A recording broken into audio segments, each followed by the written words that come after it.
Hello, I want us to look at yet another important area in the field of social policy. Sorry, and this is to do with the models of social policies. When you talk of models with regard to social policy, we simply imply the various approaches that policymakers employ when they are enacting policies or addressing issues that society could be deficient in, and for which social policies, or what broadly we call public policies, are meant to address. So models basically looks at the philosophical thinking that goes into policy making and also policy implementation.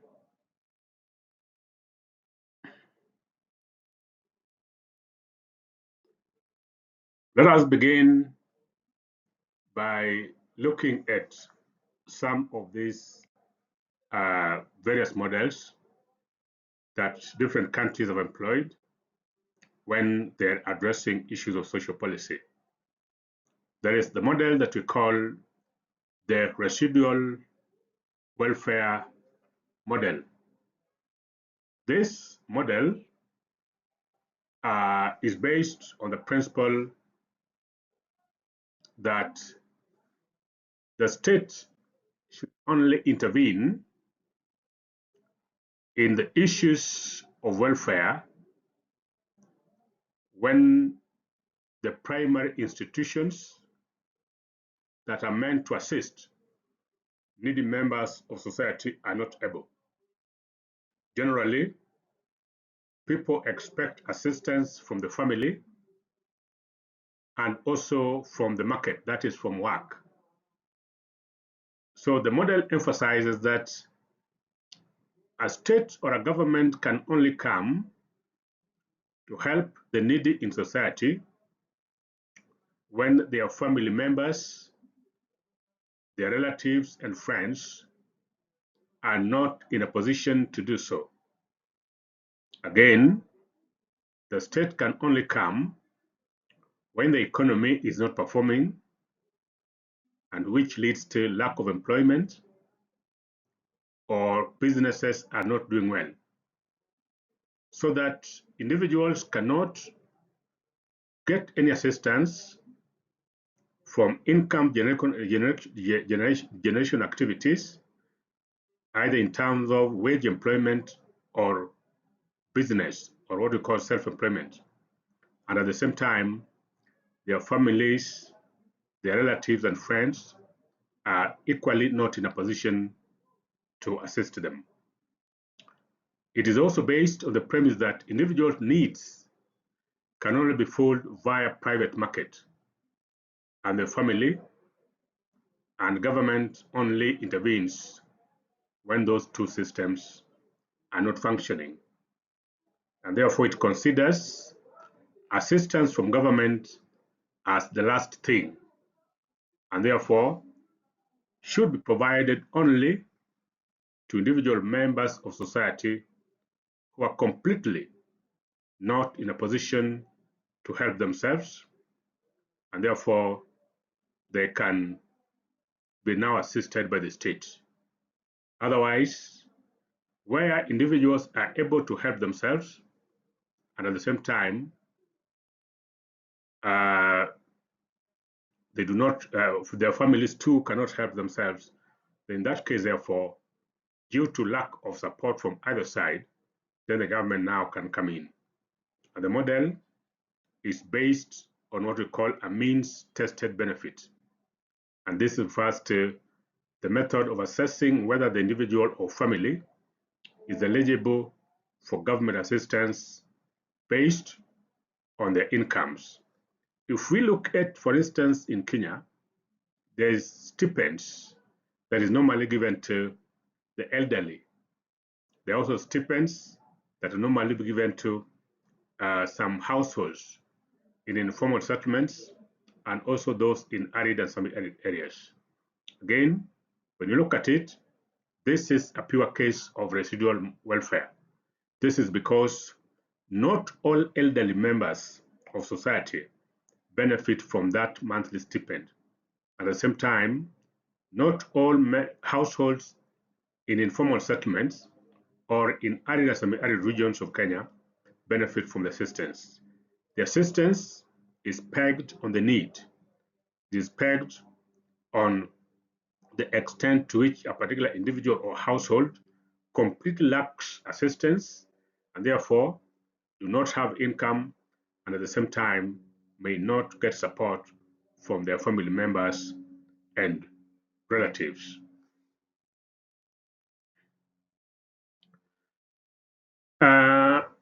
It is important for us, even as we look at these various models, to understand the strengths and weaknesses of the models. So let's look at the strengths of these models, and we begin with the strengths of the residual model.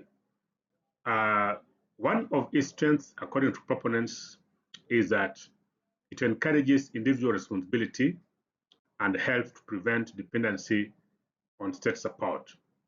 The reason why the issue of individual responsibility is coming in is because not every person benefits, and those who benefit are only those who have been determined to deserve such benefits. Otherwise, the rest, they're encouraged to work hard and to do all they can to ensure that they cater for their own welfare without entirely depending on the state. Again, welfare provisions should not be provided for a long time, since people must learn to live without support of social welfare institutions. Indeed,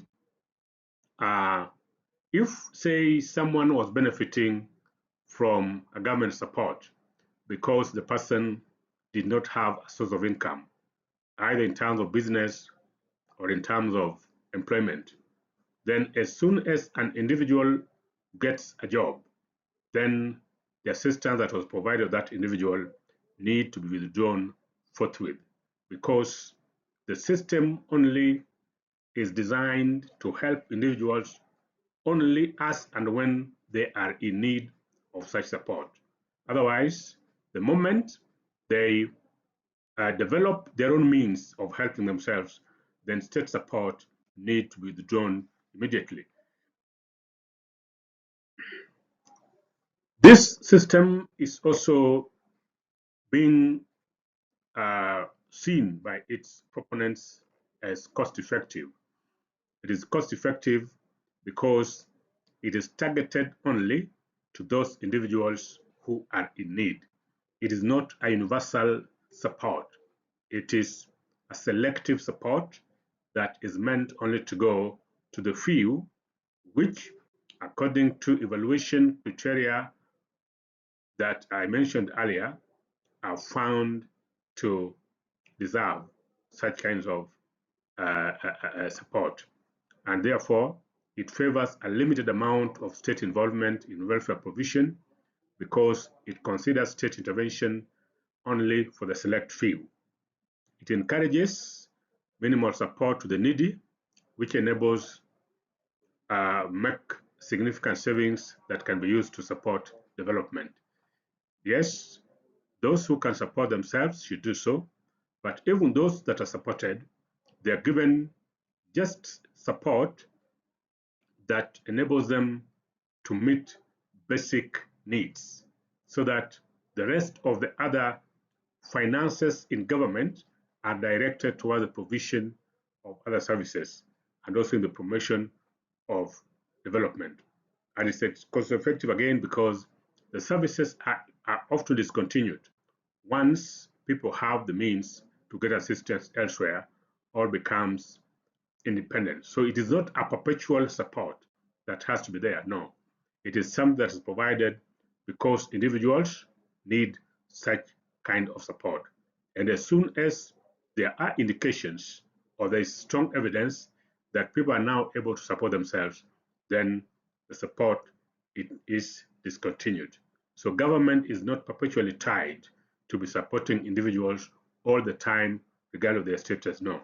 The only support that comes is targeted to the few individuals and only for that period for which an individual is vulnerable. But this theory also has been criticized for a number of reasons. One, it is seen as a means of marginalization, and critics argue that it can perpetuate poverty and inequality because it fails to address the root causes of these issues. Yes, the system simply comes and supports individuals because you are needy, because you are poor, because you are vulnerable, but does not go on to look at what are the causes of this vulnerability, what are the causes of poverty, and therefore it does not lay down strategies that can be used to address the root causes of individuals' vulnerability. And therefore, because of that, it is likely to perpetuate marginalization because you have to depend on the government for you to be helped. Otherwise, nothing else goes on. So the fact that it does not look at what are the causes of marginalization, it only looks at and addresses the basic symptoms. By not looking at the root causes of the disease itself, people are saying that it is not in any way helping much because you are not addressing the root causes of the problems that exist in society. And for that, critics charge that it is contributing rather than addressing marginalization. The other criticism that has been laid against this model is that one of stigmatization.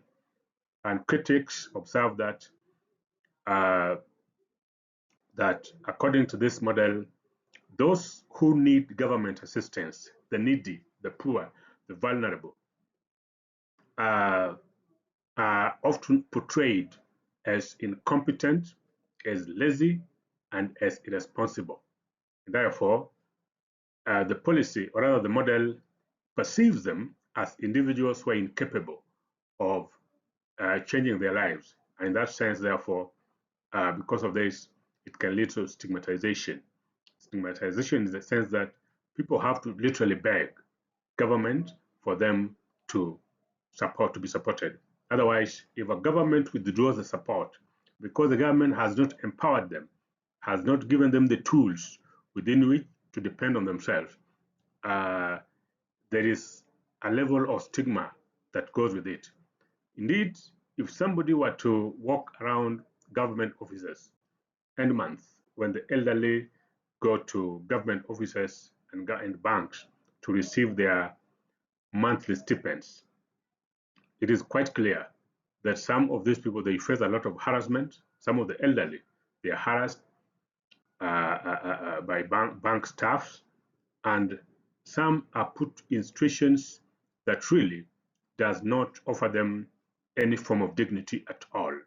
There are instances where, and indeed this is supported by several studies, where the elderly have to visit banks and government offices several times before they receive their monthly stipends. And in fact, they end up spending more money trying to seek for the stipend than actually what they get in terms of these stipends. So based on this, it actually stigmatizes them because it puts them in a very deplorable situation where they have to spend a lot of time, some cases even to bribe government officials and banks for them to have access to what has been provided to them in law. Uh, the other model of the policy is called uh, the industrial stroke developmental model. And this model assumes that social welfare can be achieved through economic growth and development. And the role of the state in social welfare is simply to promote economic growth, which in turn leads to increased social welfare. Uh, this model is characterized by investments in education, healthcare, and other areas that contribute to economic growth. And the model places social welfare in a significant position whereby it acts as supplements to the economy, and the basis of it means that social needs must be met based on merit, work performance, and productivity. In short, the industrial or developmental model says that there is no need for government to directly offer financial assistance or any other part of support to vulnerable members of society. Instead, government needs to invest in productive sectors, uh, expand education system, expand healthcare, expand roads, encourage investments, and do all those other things. And the understanding there is that once all this is done, it will generate employment, to generate income that will find its way in addressing those members of society that are in need. So this approach is simply emphasizing that government needs to invest in productive sectors so that whatever they obtain from those sectors, in a way, will expand the economy and improve a general living of the people, and in the process, those who find themselves at the bottom of economic pyramid will, from time to time, find themselves being able to cater for their needs because they can access jobs, they can do business, and they can do other things. And in that case, therefore, it will reduce their level of vulnerability. What are the strengths and weaknesses or criticisms of this particular model? One of the strengths is that it promotes economic growth. So proponents of this model believe that the model promotes economic growth because when you invest in sectors such as education, healthcare, infrastructure, and everything, then individuals are able to improve their skills and productivity. And in the process, such human capital can be employed, can be used in the economy to further economic activities. And the process, it might lead to economic growth. And uh, those who support this model observe that it is the model that was adopted by the so-called Asian tiger economies, South Korea, Taiwan, Asia, Japan, and others. And they're saying that it is through this model that those countries achieved serious and great economic takeoff that have now made them to be among the communities with higher development indices. So they're saying that when this model is properly implemented, it has the potential of encouraging economic growth. And these countries, they argue, have achieved rapid economic growth and improvement in social welfare through investments in education and wealth, and as well as healthcare. So, according to proponents of the industrial model, they believe that once substantial investments is made in productive sectors such as education, health, industry, and others, then there will be the benefits that accrue from these sectors will easily flow to individuals whom otherwise might not have been in a position to support themselves. And again, by improving people's skills through education, then such individuals become employable, they become productive. And again, by availing sufficient healthcare facilities and infrastructure, again, it is able to make people strong because they can seek treatment and therefore remain healthy. And once individuals are healthy and they are also skillful, then the two, when combined, can lead to significant economic growth. This model, again, is also being considered or seen by its proponents as being cost effective. It is cost effective because very little resources is being used to spend directly in the provision of welfare, uh, because it relies on the private sector to drive economic growth. So generally, the government does not spend so much in the productive sector or economic growth. Rather, is the private sector that uses their own private capital, their own human capital, and they do so to drive economic growth of a country.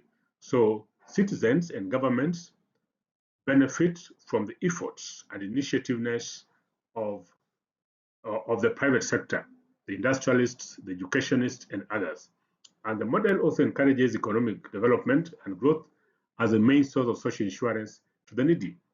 Because government again does not directly send money to the needy. Instead, it insists that we need to expand and grow the economy, and the benefits that accrue from that economy will flow to members of the citizens, including those whom otherwise could have been rendered vulnerable or completely poor to fend for themselves. And this effectively implies that states spend very little directly in welfare provision, with the savings made being used in provision of other essential services. Because you need healthcare services, you need education, you need roads, you need markets, and you need other things. The savings that governments make for not directly spending on the poor is then reinvested in other sectors to better the lives of citizens. Uh, this method has also received some criticisms, and one of them is that it perpetuates inequality. Inequality in the sense that uh, because the model uh, prioritizes economic growth and so over social welfare, it is possible that certain needy members of society might be ignored.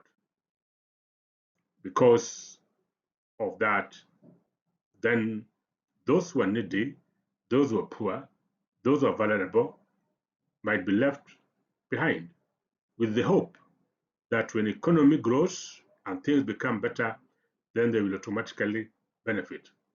But it's possible to understand that, it is important rather to understand that certain members of society might not directly benefit from economic growth for various reasons. For instance, persons with disability, some categories of forms or some forms of disability completely renders individuals completely unable to work and therefore benefit from wage employment.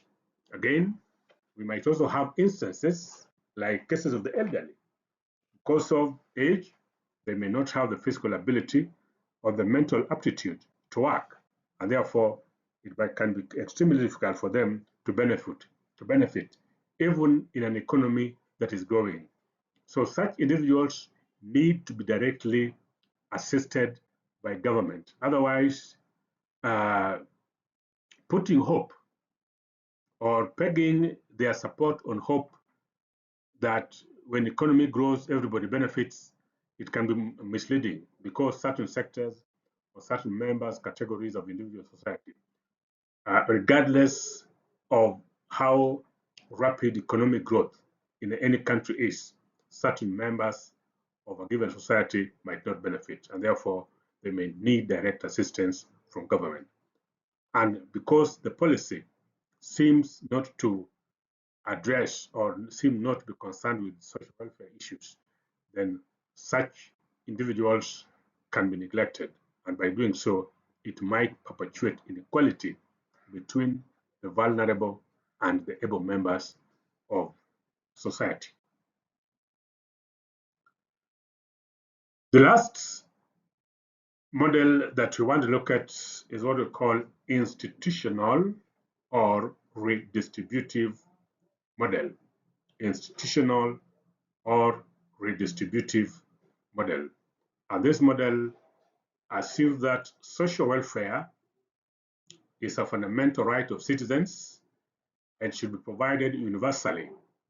And the role of the state in social welfare is therefore important, and social welfare provision should be seen as a public good. A public good is something that every members or all citizens deserve to have access to. And the model takes the approach that everyone deserves to be supported by the community and the government, even without an obvious and direct request for help, so each person can become self-sufficient. The model views social welfare as an important institution that is part of the society, providing universalist services outside of the market and under the principle of need. It is partly based on the principle of social equality, and it is meant to incorporate systems of redistribution in command over resources over time.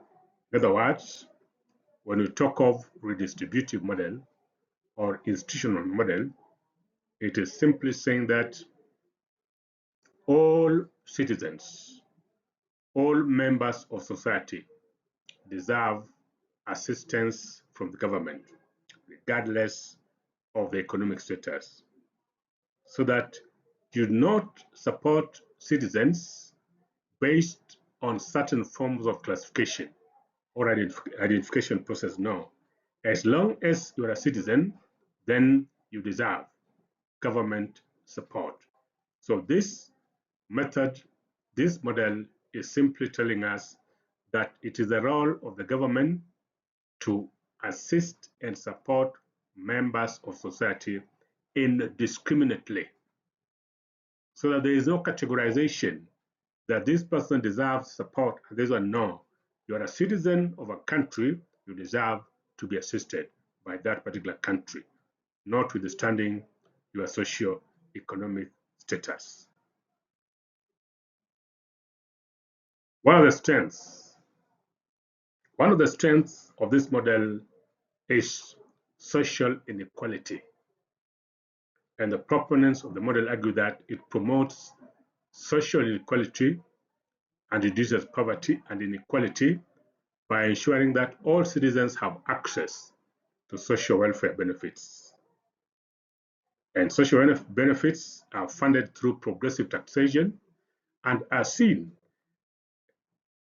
as a fundamental right of all citizens. It promotes social equality since everyone, regardless of the economic status, is given the opportunity to be supported. Indeed, the model is saying do not discriminate. You are a citizen, you qualify for every support that might come from government, so that everybody move along. We do not want to focus on some and neglect others. We do not want to assume that if you're working, you don't need support, or if you're not working, you need more support. No. As long as you're a citizen of a country, then you need to benefit from the services or social welfare benefits of that particular country. So by doing so, everybody moves along with the government. And in the process, it helps in promoting equality along the way because it does not discriminate who benefits and who doesn't benefit. Everybody else benefit regardless of their socio-economic status, political affiliations, or other forms of uh, uh, uh, categorizations. Again, the model is hailed by its proponents as being useful in terms of reducing stigma in population. And therefore, countries that have embraced this model provide universal access to social welfare benefits such as healthcare, education, and housing. The model can help reduce the stigma associated with social welfare, as it is seen as a universal entitlement rather than a last resort option. Everybody benefit, so that there is no element that so and so is being supported by government. They could be lazy, they could be what? No, no, no. Everybody benefits. And because it applies to everyone else, people see each other as the same in terms of their right to government services. Services do not distinguish the need of one individual from another, and it's availed by everyone or anyone who wants it. Let's look at this in the context of what was in Kenya previously, before the current model of funding university education. When we had the previous Higher Education Loans Board, everybody was benefiting, regardless of the kind of family a person comes from. As long as you apply to benefit from government funding, people are benefiting, although with various degree of benefit, again based on the information that is provided by the applicant. So HELB, as it was originally before the current system, was a kind of was based on the redistributive model, because it perceived university education as a public good that those who qualify need to attend and gain university education, because of the fact that the human capital that is derived from such a system was going to be important in terms of moving or pushing the country forward economically and socially. Governments of the time felt that it is important that everybody else that meets university minimum entry requirement was supported by the government to access and complete their university education. That's therefore everybody benefited. But there are certain criticisms, again, that have also been leveled against this model. One of them is the dependency syndrome. And critics argue that by providing social welfare benefits universally, individuals may not have an incentive to work and contribute to the economy. And critics argue that this might create dependency and discourage individual responsibilities with regard to what they're meant to do. And therefore, provision of social insurance universally leaves states with very little to spend in other areas of national development. The understanding here is that because everybody knows that they're going to benefit, whether they work hard or not, then simply some might decide not to work hard with the hope that they are going to benefit from the government. And that one can stagnate development. Again, what the government will spend because everybody benefit could be too much that nothing is left to be directed to other sectors of the economy so that the country can develop holistically. So that is a key criticism that has been pointed out by critics of the redistributive model. The other criticism is that it is perceived as a costly adventure. Costly in the sense that it requires a lot of resources to initially support a population that is in need of a given good or service, but it requires even more money to sustain that kind of support over time. Again, from time to time, new entrants into the bracket that require government service will always be there. For instance, assuming the government